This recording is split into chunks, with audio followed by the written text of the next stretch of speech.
Good morning, students. We have started with the polynomial. Now, today we are going to just revise what we have studied up till now in the polynomial. First, polynomial. Now, a rational expression with the power of a variable is positive integer or 0, or we can say that it should be non-negative integer is called the polynomial. The highest power of a variable is called degree of a polynomial. We know that the polynomials can have more than one variables.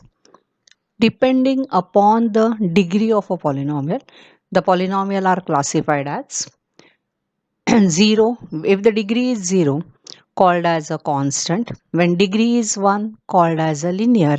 When degree is 2, quadratic, and with degree 3 is called as a cubic polynomial. Now we'll take example constant 5. Here it is called as a constant because 5 can be written as 5x raised to 0, and as the degree becomes a 0, it is called as a constant. Not necessary number 5, it can be any real number, can be fraction, irrational as well, but a constant it means there is no variable attached to that number. Linear x plus 3. Example of quadratic, that will be 2x square plus 3x. The highest power of the variable must be 2. And the example of cubic is x cube minus 2x square minus 7x plus 8. Or highest power of the variable must be 3. Other powers should be less than 3. That is a required. Again, depending upon the types of polynomial, the polynomials are classified as monomial, that is a mono with one, so with the one term is a monomial. So examples are 5x, 3x raised to 5, 6, any. The power of variable doesn't count in this, only there should be only one term, then it is a monomial.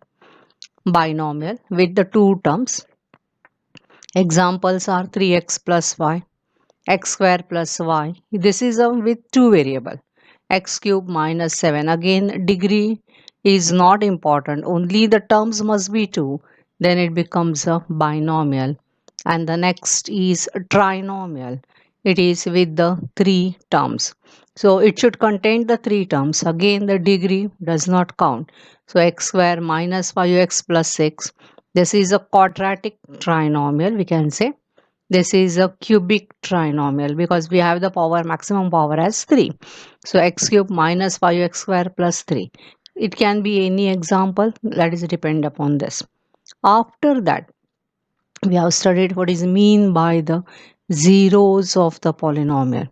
Zeros of the polynomial are the values of the variable for which the value of a polynomial is 0, and that is called as the zeros of the polynomial.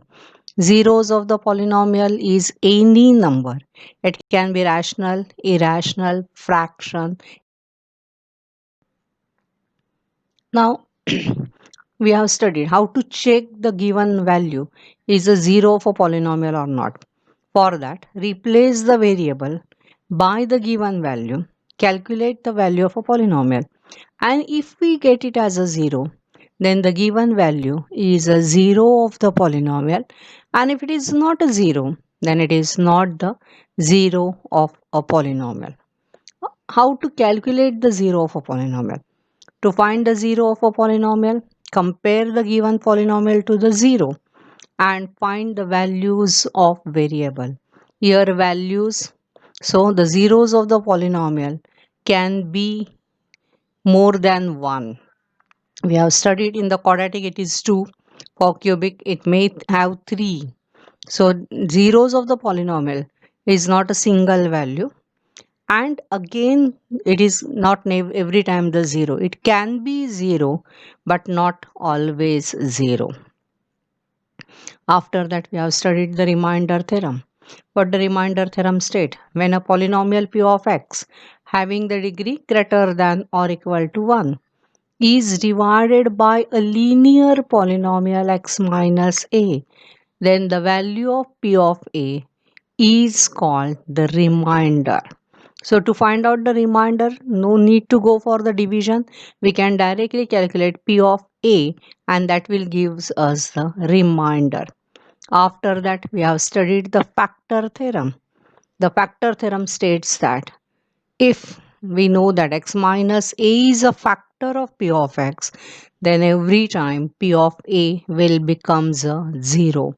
And the second part is a converse of this, that if you have calculated the p of a and we get it as a 0, it indicates that x minus a is the factor of p of x.